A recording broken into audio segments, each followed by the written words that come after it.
आज हम लोग पढ़ने वाले हैं टाइप्स ऑफ प्लेट बाउंड्री के बारे में। इससे पहले हम लोगों ने मेजर माइनर प्लेट के लोकेशन के बारे में अध्ययन किया था और हम लोगों ने जाना था प्लेट क्या होती है, टेक्टोनिक्स क्या होता है, इन सब बातों के बारे में हम लोगों ने जाना था। आज जो हम जानने वाले हैं types of plate boundary. Plate boundary को हम लोग बेसिकली तीन भागों में बांट सकते हैं। एक है डाइवर्जेंट प्लेट बाउंड्री, एक है कन्वर्जेंट प्लेट बाउंड्री, एक है ट्रांसफॉर्म प्लेट बाउंड्री। कन्वर्जेंट के फिर सब डिवीजन होते हैं Continental Continental convergence, oceanic Continental convergence और ओशनिक ओशनिक कन्वर्जेंस। वहीं ट्रांसफॉर्म बाउंड्री के तीन पार्ट होते हैं, ridge ridge type, ridge trench type और ट्रेंच ट्रेंच टाइप। हम लोगों ने फोर्थ चैप्टर में पढ़ा था कि यदि फोर्स सिमिलर डायरेक्शन में लगे तब उसको हम कन्वर्जेंस कहेंगे, अपोजिट डायरेक्शन में लगे तो उसको टेंशनल कहेंगे, और ना अपोजिट लगे ना सिमिलर लगे, slide past each other force हो जाए तब उसको हम शियर स्ट्रेस कहेंगे। यही चीज़ हमें प्लेट में देखने को मिलती है। प्लेट, जैसा कि हम लोगों ने पिछले बार में जाना था कि प्लेट कभी भी स्टैटिक नहीं होती, वो मूव करती रहती है, या तो दूर जाएंगी या तो पास आएंगी या स्लाइड पास ईच अदर होगा। यही चीज़ हमें देखने को मिलेगा प्लेट के साथ। तो पहला जो हमारा प्लेट है वो है divergent plate boundary.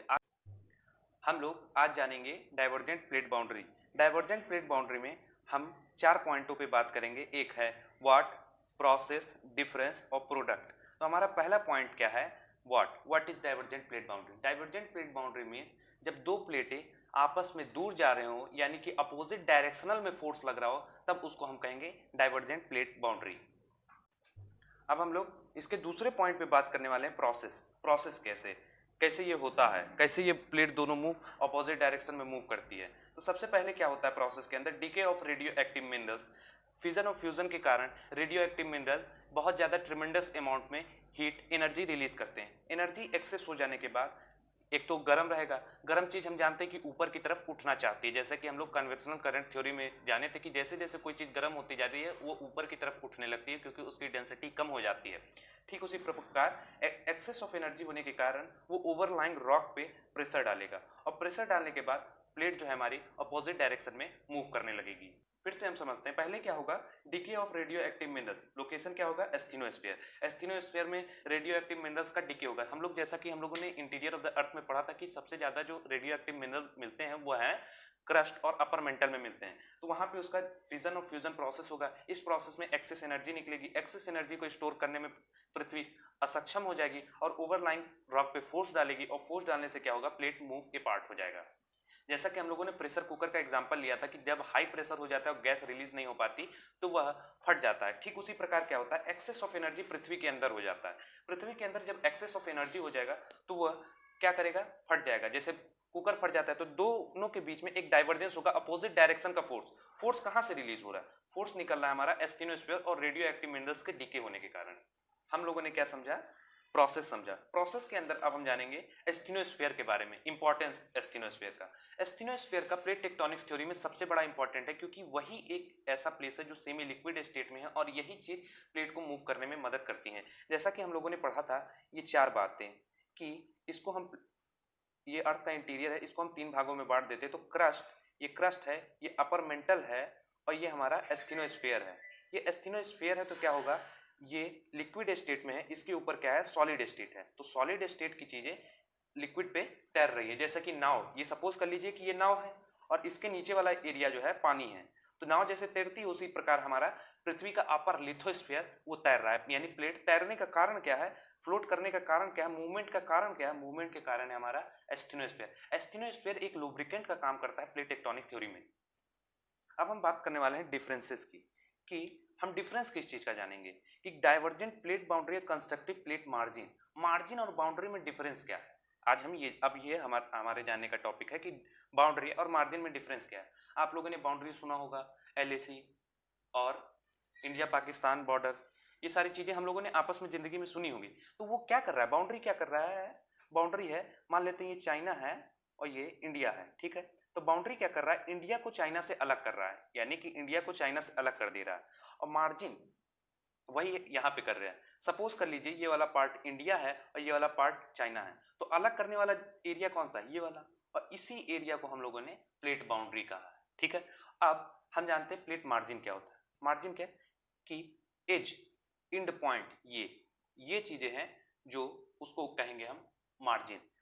Plate boundary और प्लेट मार्जिन में बहुत लोग कंफ्यूज होते हैं, लेकिन अब हमें लगता है कि आपको कंफ्यूजन बिल्कुल नहीं होगा। जैसे इंडिया चाइना का बॉर्डर है, ये एक एरिया है, हम लोगों ने एग्जांपल से समझा, एक एरिया जो डिवाइड कर रहा है उस एरिया को हम लोग बाउंड्री कहते हैं। तो यही एरिया डिवाइड कर रहा है, इसको हम लोग क्या कहेंगे, बाउंड्री।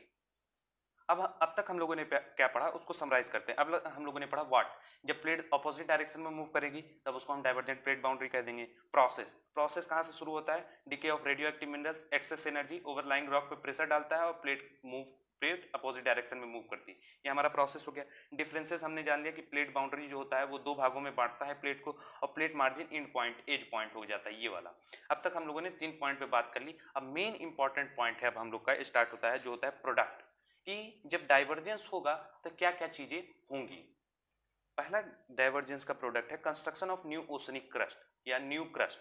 न्यू क्रस्ट का जो निर्माण होता है वो हमारा डाइवर्जेंस के प्रोसेस से होता है। देखिए यहाँ पे एस्थेनोस्फीयर है, हॉट मोल्टेन मटेरियल ऊपर की तरफ उठा, ऊपर की तरफ उठने के कारण एक गैप क्रिएट हुआ और यहाँ पे लावा सॉलिडिफाई हो गया। ऊपर पानी है, एज्यूम कर लेते हैं, तो सॉलिडिफाई हो गया। सॉलिडिफाई होने के बाद या कभी भी सॉलिडिफाई होगा, सॉलिडिफाई हो गया, यहाँ चिपक गया, तो एक नए ओशन फ्लोर का, एक नए ओशनिक क्रस्ट यानी कि यहाँ पे लैंडमास क्रिएट हो रहा है, यहाँ पे जुड़ रहा है, क्रिएशन हो रहा है, कंस्ट्रक्शन हो रहा है। तभी हम इसको कंस्ट्रक्टिव प्लेट मार्जिन कहते हैं, क्योंकि यहाँ पे प्लेट का कंस्ट्रक्शन हो रहा है। एक इसका ये प्रोडक्ट निकला। दूसरा प्रोडक्ट होता है अर्थक्वेक।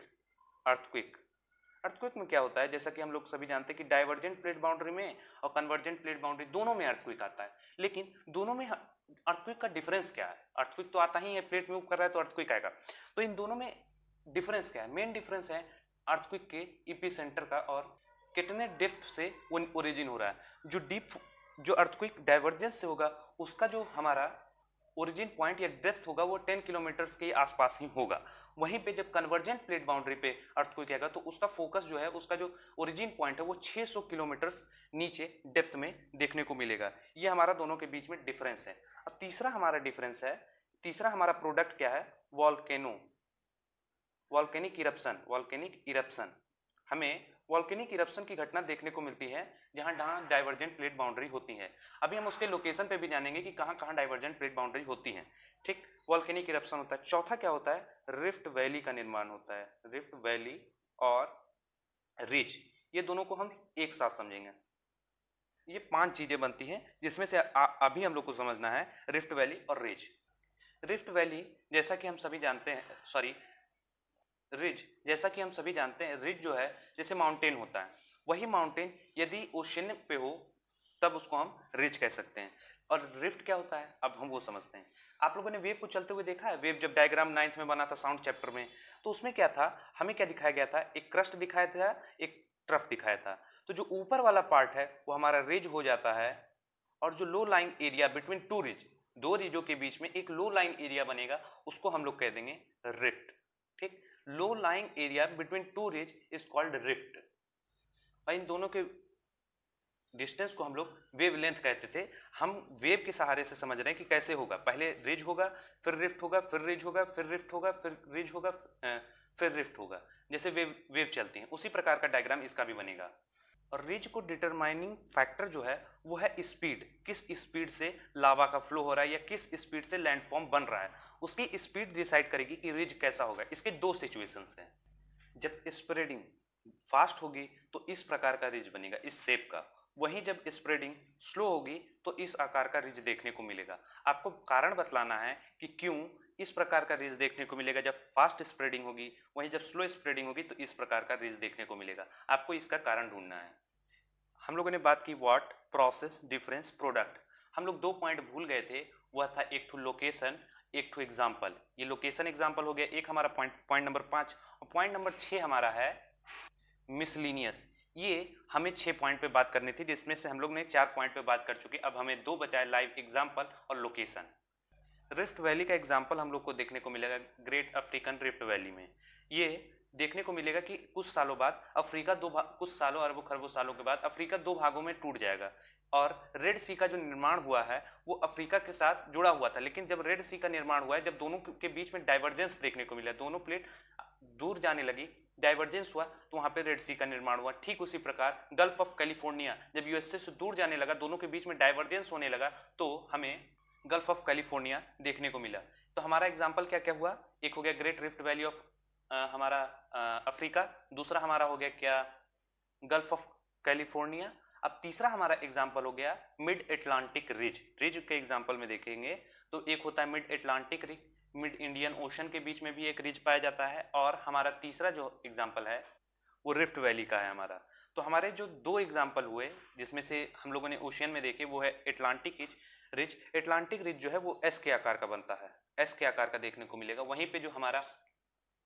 और दूसरा हमारा एग्जाम्पल हो गया इंडियन, एक हमारे इंडियन ऑस्ट्रेलियन प्लेट के बीच में रिज देखने को मिलती हैं। तो हमें दो एग्जाम्पल मिला, मिड एटलांटिक रिज और एक हमारा होता है इंडो ऑस्ट्रेलियन प्लेट के बीच में रिज देखने को मिलता है, ठीक है। और रिफ्ट वैली का example great African rift valley हम लोगों ने बता लिया। और रिज के रिफ्ट डाइवर्जेंस के हमारे एग्जाम्पल हो गए, एक हमारा हो गया गल्फ ऑफ कैलिफोर्निया, दूसरा हमारा एग्जाम्पल हो गया great rift valley of Africa, और एक हमारा एग्जाम्पल हो गया रेड सी सबसे बना है। ये सारे एग्जाम्पल हो गए। अब हमारा आखिरी पॉइंट आता है मिसलीनियस। मिसलीनियस में हम क्या जानने वाले हैं, ये हमारा सपोज कीजिए एक अर्थ था जब एक सुपर कॉन्टिनेंट था और एक ओशियन था जिसका नाम पेंथालस था, एक पेंजिया था, ठीक है। ये जो है घटना डाइवर्जेंस की जूलॉजिकल पास्ट में भी होती थी, ठीक है। कैसे हमें पता चला, पेंजिया जब टूटा होगा तो उसका कारण होगा डाइवर्जेंस, दो अपोजिट डायरेक्शन में फोर्स लगा होगा तभी हमारा पेंजिया टूटा होगा। तो पेंजिया टूटने का कारण है दो अपोजिट डायरेक्शन में फोर्स लगना। तो ये इससे यह पता चलता है कि यह घटना कंटिनेंट पे भी होती थी और ओशन पे भी होती थी। और पॉइंट नंबर 2, इससे हमें यह पता चलता है यह घटना जूलॉजिकल पास्ट में भी होती थी, तभी तो हमारा पेंजिया टूट के आज प्रेजेंट स्टेज में देखने को मिलता है। हम लोगों ने क्या नहीं पढ़ा अब तक, हम लोगों ने नहीं पढ़ा हॉट स्पॉट और मेंटल प्लूम। इसका ना पढ़ने का कारण हमारा था ये हम हवाईयन आइलैंड के साथ पढ़ेंगे, क्योंकि ये उस समय को रिलेट करके पढ़ेंगे तो हमें ज़्यादा समझ में आएगा। इस वजह से हम मेंटल प्लूम और हॉट स्पॉट बाद के लिए छोड़ के रखे हैं। अब समय आ गया समराइज करने का। तो हम लोगों ने आज क्या क्या पढ़ा, डाइवर्जेंट प्लेट बाउंड्री क्या होती है। डाइवर्जेंट प्लेट बाउंड्री जब दो अपोजिट डायरेक्शन में फोर्स लगेगा जो प्लेट बनेगी उसको डाइवर्जेंट प्लेट बाउंड्री कहेंगे। और उसके बाद प्रोसेस क्या है, प्रोसेस होगा पहले decay of radioactive material, excess of energy release होगा, ओवरलाइंग रॉक पे प्रेशर डालेगा, प्रेशर डालने से प्लेट का मूवमेंट डिपार्ट होगा, ठीक है। उसके बाद डिफरेंस क्या है, प्लेट बाउंड्री और प्लेट मार्जिन में, प्लेट मार्जिन जो है एज पॉइंट हो जाएगा और प्लेट बाउंड्री है दोनों के बीच में जो गैप क्रिएट होगा उसको हम प्लेट बाउंड्री कहेंगे, ठीक है।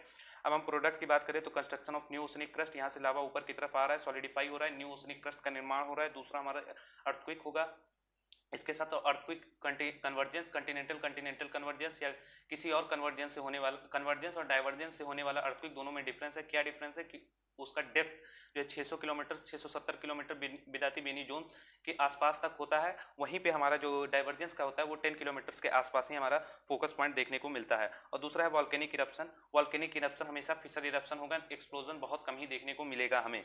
और चौथा हमारा प्रोडक्ट निकलेगा रिफ्ट वैली। रिफ्ट वैली में क्या हम लोगों ने पढ़ा था, रिफ्ट वैली कब बनेगा, दो रिज के बीच में जो लो लाइंग एरिया होगा उसको हम रिफ्ट वैली कहेंगे। और रिज क्या होता है, अपर मोस्ट पार्ट, जैसे माउंटेन होता है कंटिनेंट पे, उसी तरह अगर वो ओशियन पे हो जाए तो उसको रिज कह देंगे। रिज डिपेंड करता है स्पीड ऑफ स्प्रेडिंग पे, अगर फास्ट स्प्रेडिंग हुआ तो इस प्रकार का शेप बनेगा और स्लो स्प्रेडिंग हुआ तो इस प्रकार का शेप बनेगा। और छठा हमने एग्जाम्पल का पॉइंट लिया था, एग्जाम्पल में हम लोगों ने ग्रेट रिफ्ट वैली, रेड सी, और उसके बाद हम लोगों ने गल्फ ऑफ कैलिफोर्निया, और हम लोगों ने मिड अटलांटिक रिज और इंडो ऑस्ट्रेलियन प्लेट के रिज के बारे में पढ़ा था। इतनी सारी बातें जानी। अब आ गया हमारा छठा पॉइंट जो कि है मिसलीनियस।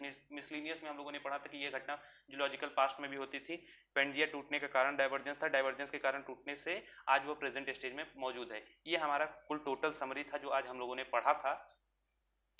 आई होप कि आपको समझ में आया होगा और आपको सब कुछ क्लियर होगा। और यदि आपको कोई क्वेश्चन है तो आप मुझसे पूछ सकते हैं। Thank you.